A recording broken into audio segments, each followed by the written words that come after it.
మరి దేశంలో ఉన్నటువంటి పార్లమెంట్ కట్టేది భవన నిర్మాణ కార్మికుడు. నమస్కారం. మరి ఎన్ని గురించి దాన్ని ప్రశ్నించడం లేరు. మరి ఎంతసేపు నాకేమున్నది కాదన్నా, దయచేసి నిన్న ఆదిలాబాద్ లో అన్న ఒక దగ్గరికి గౌరవ ముఖ్యమంత్రి గారు ఆదిలాబాద్ లో ఆయన మనిషికి తీయాలని పైసలు ఇచ్చారు. దయచేసి నాకంతా పైసలు పెరిగాలి. మీరందరూ ఇంటే మీరు పోరాటంలో మనిషికి 10 లక్షలు ఇస్తున్నాం అంటే తప్పు కాదు. ఒక 10 లక్షలు సాక్ష్యం చేసినాం, ఇంకొక 5,000 రూపాయలు మన కార్మికుల కోసం చేసి నాకు ఒక చేసిన సేవ అవుతుంది. ఈ అందరికీ చేసిన పేరు సేవ కోసం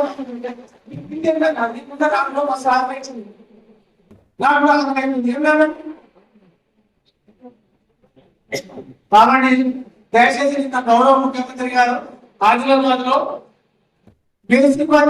సభ్యత ఎవరు ఇచ్చిందే చెప్పు చేయడానికి ఎవరైనా సభ్యత ఇస్తే అవునా కాదా? మన కార్మికులు ఎందుకు తీసుకోవడానికి నేను అడిగిన జరగడుతున్నా. నువ్వు మా నాయకుడికి పని చేయడానికి శంకుస్థాపనకి మన నాయకుడు అవసరం. అవునా? మన నాయకుడు మనకి సభ్యంగా ఉండవా?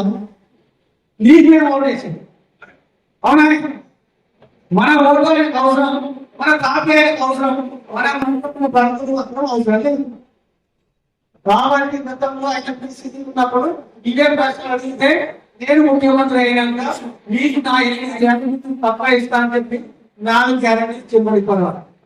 ఇంకా 4 గ్యారెంటీ నాకు వాగింది అత్యవసరమైన హాస్పిటల్ మన ప్రజలకు కావాల్సి ఈ 4 ముఖ్యమైన విషయాలు. ఈ 4 కూడా మన శాసనంగా కాడైతే కంపల్సరీ అన్న 60 సంవత్సరాలకు 8 లక్షల రూపాయలు ఎంప్లాయ్ ఆయన భార్యను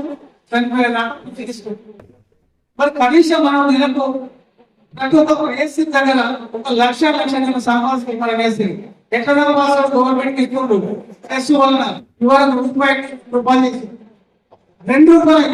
చేసి సంపాదించుకుంటే డబ్బులు కానీ మరి ఆ కార్మికులు చేసేదే కదా. ఇలా ఎన్ని రకాల మిషన్లు మనం తాకుండా పడైంది తెలుసా? అవునా కాదా? మనకు లేబర్ తక్కువ కావచ్చు, మిషన్ కావచ్చు. మరి మిషన్ మనం చేసినైతే ఖచ్చితంగా కావాల్సిందే. మనం వేసి లేకుండా ఏ ఇల్లు కానీ ఏ పనులు ఈ ఒక్క ఫంక్షన్ కానీ ప్రతి ఒక్క పార్లమెంట్ కానీ అసెంబ్లీ కానీ డ్యాములు కానీ ప్రతి ఒక్కరు మనం వేస్తే కానీ మనం వేసి లేదు. ఎందుకు లేదు? 2 నిమిషాలు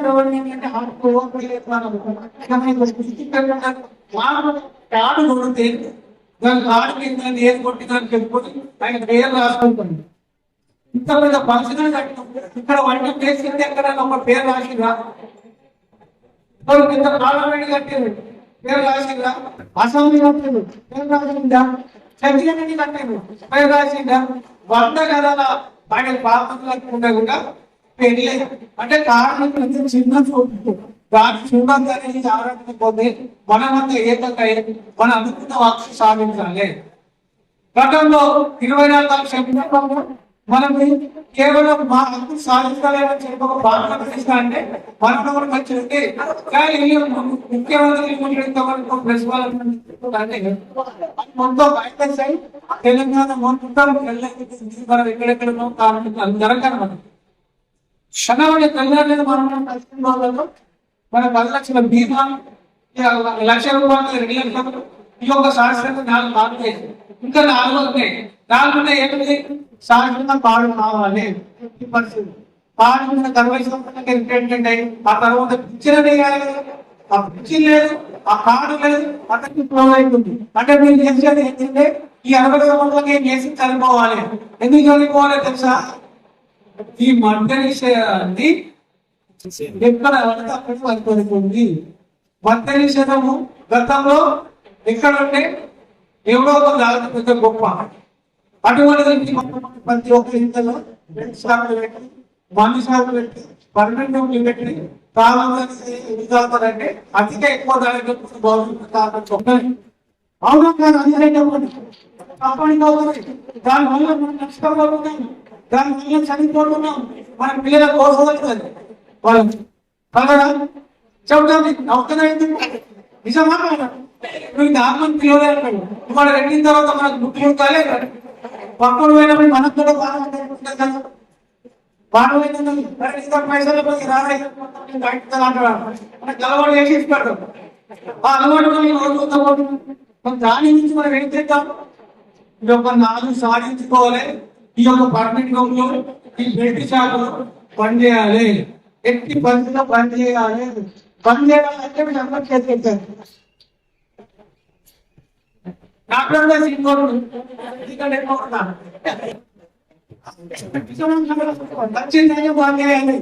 ఈ ఒక్కరు ఖచ్చితంగా నిర్ణయం తీసుకున్నాం.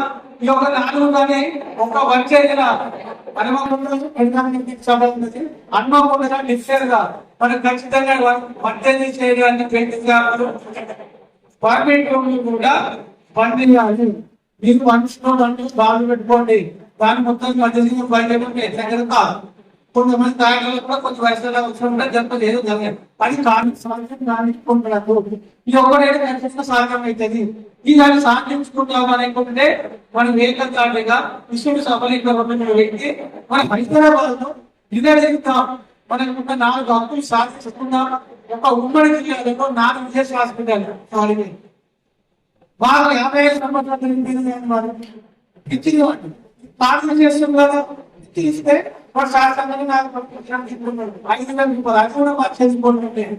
గవర్నమెంట్ మా చేసుకుంటే మన గవర్నమెంట్ మా సంపద మీరు కాదు మా ఎంత మామూలు సంపాదించుకుంటూ మా సంపద కాబట్టి అందుకనే మాకు 5,000 రూపాయలు తీసుకుని పట్టింది.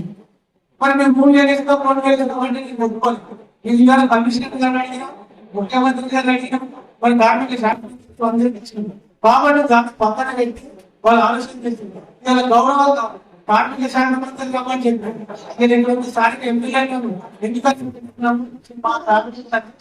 కాబట్టి ఈ చిన్నలు కూడా మనం పెద్దగా బెదిరించుకోవాలంటే ఏం చేయాలి చెప్పండి అన్న. మనం బెదిరించుకోవాలి, ఎంపీలను రావాలంటే ఏం చేయాలి?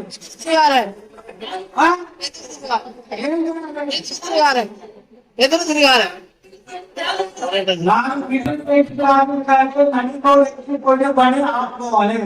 మళ్ళీ ఎందుకంటే ఇవాళ బోర్డు వేస్తాం మాట్లాడతాం, మీ దగ్గర వచ్చి మాట్లాడతాం. ఒక్క మ్యూజిక్ మామూలుగా కొంచెం ఇబ్బంది అయితే బోర్డు వేస్తే బోర్డు రావడం ఏ ఒక మినిస్టర్ బోర్డు రావడం ఎందుకు రావాలి? గౌరవ ముఖ్యమంత్రి అడిగే ప్రశ్న ఏంటంటే ఫస్ట్ ఎవరైతే బోర్డు రావడం నేర్పండి, ఈ మంత్రులకు బోర్డు లేకుండా నేర్పండి, వాటి ఒకరు బాగా నేర్పాలి. లేదు ఎప్పుడే వాళ్ళకి మాకు ఆనందం బోర్డు పెట్టి కదా ఇలా బస్సులు ఇస్తున్నాం, ఇలా అన్ని ఇస్తున్నాం అంటే అవన్నీ ఒకటి మమ్మల్ని మా కారణానికి ఆ డబ్బులు ఎక్కడ లేదు. బోర్డు బయట ట్రాన్స్ఫర్లన్నీ డబ్బే ఇలా గతంలో 20% ఉంటాయి, ఇలా 60% అయింది. 60% మనం బెడ్ షాప్ ఎన్ని రకాల ఆదాయం వస్తుంది. ఒక నీళ్ళ ధర అయ్యాలి మనం పెంచింది అన్న. నీళ్ళ ధర మనం ఎందుకు వేసుకుంటాం? మనకి పూలు వేసారు కదా, ఎవరైనా అడిగిరా పూలు పెట్టుకోవాలి, పూలు వేసుకుని అడిగిరా మనం ఎందుకు పెడతాం? వాళ్ళ బిస్కర వేస్తుంది, వాళ్ళ మందర వేస్తుంది, వాళ్ళ సాఫ్ట్వేర్ గ్యాస్ ప్రతి ఒక్క బియ్యం దానికి ఒక బియ్యం ఇస్తున్నామని చెప్తారు. కానీ పక్కన అన్ని మంచి ఒక్కడే చేస్తుంది. అవునా కదా? గ్యాస్ కాలికలు చేస్తుంది. మనం గ్యాస్ కొండ వేసుకోవాలి. ఇప్పుడు గ్యాస్ వాళ్ళు చేసి కొండ వేస్తామా? చేయం. మరి ఎలాంటి చేస్తాం? మరి అన్ని వేసినప్పుడు మా కైకి పెడతారు. ఈ గవర్నమెంట్ కైకిలో బాగా పెడుతుంది. ఇలా కేంద్ర ప్రభుత్వం ఇచ్చినామంటారు. ఎవరికి ఇస్తారు? లాక్డౌన్ అడుగుతుంది. గ్యాస్ కొనుగోలేదు.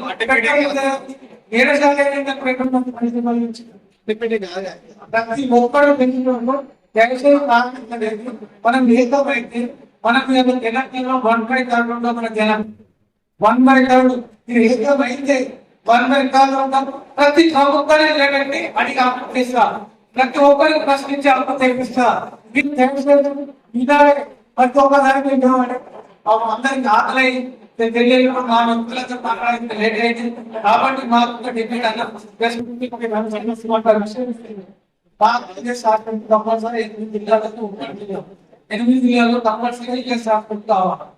ఇలా పిల్లలకు కావాలి. 55 సంవత్సరాల వాళ్ళకి కంపల్సరీ కావాలి. ఏదైనా రావడం మా కార్డు శాస్త్రంగా చనిపోయిన తర్వాత పాల్గొన్నారు. ఎందుకంటే నుంచే 2 లక్షల రూపాయలు మా వాళ్ళు తెలిసి వాళ్ళు ఉన్నా ఎవరు చనిపోయిన ఆ కార్డు ఉంటే ఎందుకంటే ప్రతి కేవలం ఈ గరీబులు గరీబ్ ఎక్కడ లేదు. వాస్తవం మామూలుగా అర్థమైతే మామూలు ఏంటంటే మీరు 4 రూపాయలు 1000 రూపాయలు చూసుకుంటారు. ఆ 1000 రూపాయల కనుక మనకు 12 ప్రభుత్వం ఆ 12 ప్రభుత్వం మనం చేసుకుంటాం. ఇది మేము గౌరవ ముఖ్యమంత్రి గారికి మా ఈ 4 ఇస్తే మేము మళ్ళీ కాంగ్రెస్ అధికారం ఇచ్చేదని కూడా మేమంతా సమయం గతంలో కూడా ఇదే వరంగల్ సభలో హెచ్చరించాం. అయ్యా మేము అడిగిన దాన్ని ఒక్కడు వేస్తారు అడగకుంటే ఖండిస్తాను 1 year ఏది జరగకపోతే గడ్డరించాం. మరి మేము తెచ్చే ఏరియాలలో ఇదే మళ్ళా వరంగల్ హన్మకొండలో మన సంక్రాంతి ఈ యొక్క ప్రభుత్వాన్ని కూడా హెచ్చరిస్తాం. వాళ్ళు ఎంతో కూడా మరి నేను కార్మిక శాఖ మంత్రి కూడా అయ్యా మా సభలకు వస్తాయి. కార్మిక శాఖ దగ్గర మళ్ళీ కార్మికుల గురించి మాట్లాడే అవసరం ఉంటుంది. వాళ్ళతో ఇస్తామని చెప్పి సందర్భంగా ఎంత హెచ్చరిస్తూ ఈ అవకాశం మా కార్మికులు చాలా ఆకలితో కార్మికులు నమస్కరిస్తూ మేము సెలవు తీసుకుంటాం.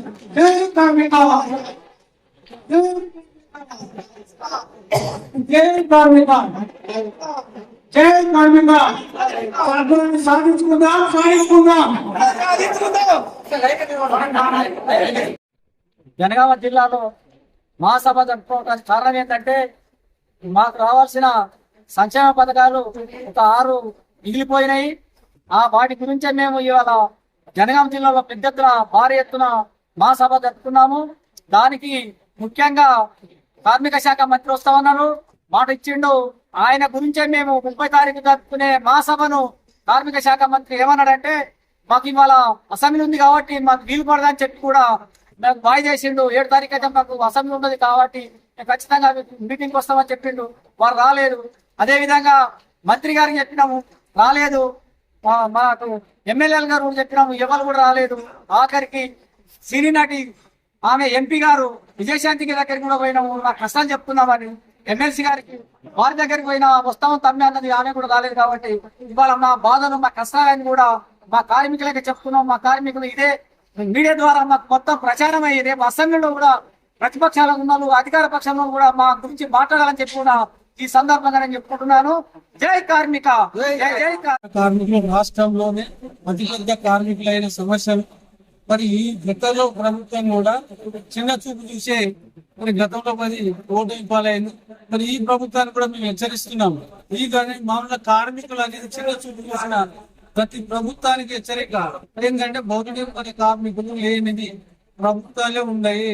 మీరందరూ ఏమనుకుంటున్నారు అంటే రాష్ట్రంలో ఒక రైతే రాజు, ఆ రైతు కూడా మేము లేకపోతే రైతే లేడు. మరి కార్మికులు లేకపోతే రైతులు లేరు, ఇలా రాజ్యాలు లేవు. కాబట్టి దీన్ని ఎటువంటి ఖచ్చితమైన ప్రభుత్వం మోసం చేస్తేనే మరి గతంలో ఏదైతే వరంగల్ జిల్లాలో పెట్టి అసెంబ్లీ మీకు ఖచ్చితంగా ఓటు ఇస్తామని మోసం చేస్తారని మాట తీసుకుని ఆ మాట ప్రకారమే ఇచ్చి మరి గతంలో పిఎస్సీఎల్ గౌరవ ముఖ్యమంత్రి గారు కూడా టీపీసీ నెంబర్ ఉండి ఆయన దాన్ని మేము ఆ కార్యక్రమం పోయి ఇంటికి పోయి మరి అయ్యా మాకు ఇట్లా అంటే జిల్లా అధ్యక్షులు రాష్ట్ర ప్రతి ఒక్క పార్టీ అధ్యక్షులకు పోయి అందరికి వినతి పత్రం ఇస్తే అందరి మేము మా ప్రభుత్వం వచ్చిన తర్వాత ఇక మీకు 10 లక్షల బీమా ఇస్తాం, మరి ఇవన్నీ శాశ్వతంగా కార్డు ఇస్తాం, పింఛన్ ఇస్తామని చెప్పి మాట్లాడాను. మరి దాన్ని ఇవ్వలేకపోతే మేము గతంలో ఇప్పటివరకు 2 ఏళ్ళు అవుతుంది కాలేదని చెప్పి మేము ఒకనాడు మళ్ళీ ముఖ్యమంత్రికి వినతి పత్రం ఇస్తామని పోయే వరకు ధర్నా కింద లెక్క పెట్టి ఆ ధర్నా అయినా సరే మాకు కూడా సక్సెస్ ఇక్కడ అరెస్ట్ చేసి మీకు భయపడేది లేదు. మాకు ఇవ్వకపోతే నిజంగానే ముట్టడిస్తామని హెచ్చరిస్తే దాన్ని వెంటనే శాంక్షన్ చేసి 10 లక్షల రూపాయలు, మరి 3 లక్షలు, దాన్ని 5 లక్షలు, 5 లక్షలు, 4 లక్షలు చేసి మరి 1 లక్ష 2 లక్షలు చేసి చనిపోయింది. కానీ మిగతాది పింఛన్ అనేది రాలేదు, పిఎస్ హాస్పిటల్ రాలేదు. మరి ఇలా మా కార్మికుల పిల్లలకు కనీసం స్కాలర్షిప్ లేదు. మరి ఇలా కార్మికుడికి గూడు కట్టేవారికి గూడు లేకుండా అవుతుంది. మీరు ఇందిరమ్మ ఇల్లు ఇస్తారు కదా, ఎక్కడ ఒక కార్మికుడికి ఇచ్చినట్టుగా ఎక్కడ దాఖలు రాలేదు. మరి ఆ కట్టేదాన్ని మేస్త్రి మరి అతనికి ఫస్ట్ ఇవ్వాలని ప్రిఫరెన్స్ ఏ మంత్రి లేదు, ఏ ఎమ్మెల్యేలు కానీ ఇంతగా పట్టించుకోగలేకపోతున్నారు. మరి ఇవాళ ఈ 2-3 నెలల లోపల మాకున్న ఈ డిమాండ్లు రాకపోతే మేము ఖచ్చితంగా మేము అసెంబ్లీ ముట్టడించుడు కాదు, డైరెక్ట్ ముఖ్యమంత్రి దాడికే మొదలుపెట్టుకుంటాం. ఆయన ఈయన టైంలో మరి అసెంబ్లీ ముట్టడించడానికి కూడా మేము సిద్ధమవుతాం. ప్రతి మంత్రిని కూడా హెచ్చరిస్తున్నాం. మంత్రులు ఏ కార్మికులు కానీ కష్టాలు ఉన్నప్పుడు ఫోన్లు చేస్తే లావటాలే. ఇలా మన ఎమ్మెల్యేలు కూడా లావటారు. నిన్న గౌరవ ముఖ్యమంత్రి గారు ఎక్కడ ఆదిలాబాద్ జిల్లాలో ఆయన మాట్లాడిండు, మంచి మాట్లాడిండు. దాని గురించి ప్రతి ఒక్క ఎమ్మెల్యే ఇలా దొరల గడిల పాలన పడగొడతా అంటే మరి గడిల పాలన ఎట్లా పడిపోయింది? ఆ గడిని బలగొట్టడానికి కార్మికులు అత్యరించారు, ఈ గడిలు చేయడానికి కార్మికులు అత్యరించారు. మరి ప్రతి ఒక్క కార్మికులు కావాలనుకుంటే మీ యొక్క ఎమ్మెల్యేలకు, మీ మంత్రులకు కనీసం మీరు ఇచ్చే ఫోన్లకు, ఎంపీలకు కూడా ఫోన్లు చేస్తే ఎవరు అని ప్రశ్నించడానికి మాట్లాడకపోతే మరి మీ ఎమ్మెల్యేలకు కూడా మరి గడిలు కూలినట్టే మీ ఎమ్మెల్యేలు కూడా కూలుతారని చెప్పి హెచ్చరిక చేస్తున్నాం. మరి ఒక కార్మికుడు అంటే చిన్న చూపు చూడకండి. దయచేసి మాకున్న హక్కులను వెంటనే శాంక్షన్ చేస్తే మళ్ళీ అధికారానికి రావడానికి రేవంత్ రెడ్డి గారు ఘన విజయం మెజార్టీతో మొన్న 60 కానీ 100కు 100 సీట్లు మేము గెలిపించే బాధ్యత తీసుకొని కార్మికులం ముందుకు వెళ్తామని చెప్పి ఈ యొక్క సందర్భంగా తెలియజేయండి. జై కార్మిక, జై కార్మిక.